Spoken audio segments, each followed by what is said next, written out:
مرحوم نائینی اعلی اللہ مقامہ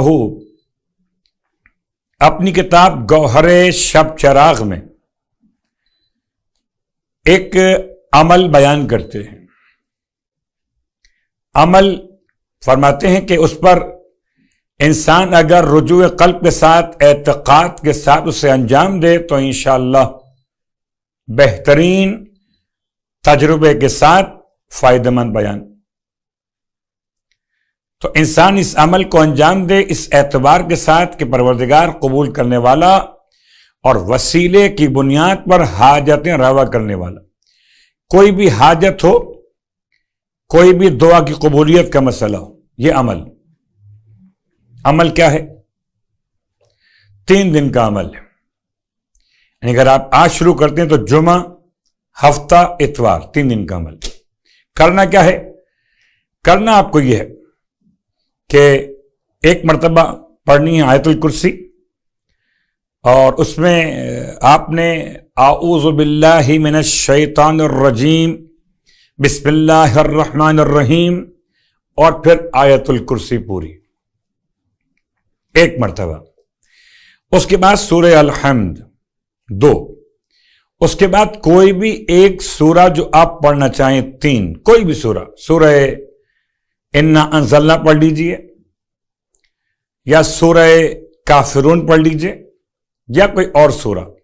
تو کوئی ایک سورہ قرآن مجید کا الحمد کے بعد 3، آیت الکرسی، سورہ الحمد، اور کوئی ایک سورہ قرآن مجید کا.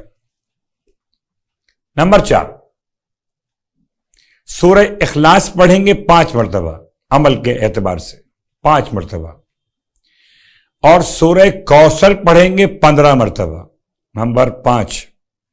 نمبر 6، 100 مرتبہ درود کی تلاوت کریں گے.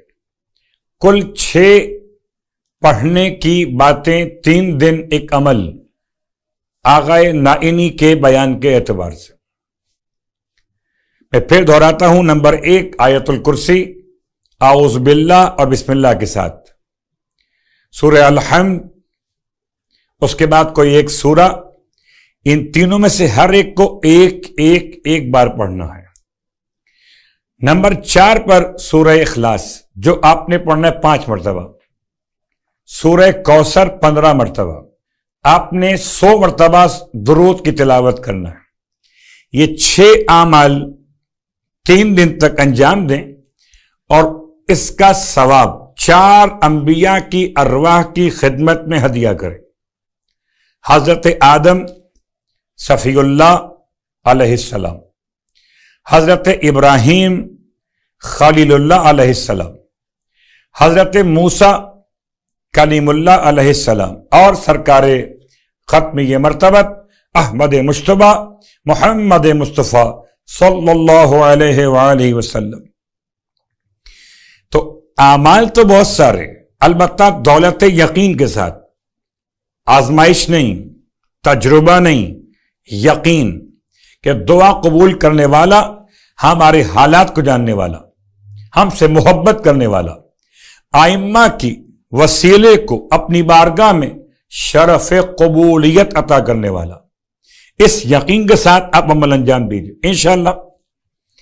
اگر پروردگار کی طرف سے کوئی اور میرے اور آپ کے حق میں بہتری نہ ہو اس میں کہ اس کے علاوہ کام کیا جائے تو یہ کام ہو کر رہے گا انشاءاللہ. پروردگار ہم سب کے اعمال اور دعائیں اور نمازیں سب قبول فرمائے انشاءاللہ. بحق محمد و آل محمد علیہم الصلاۃ والسلام.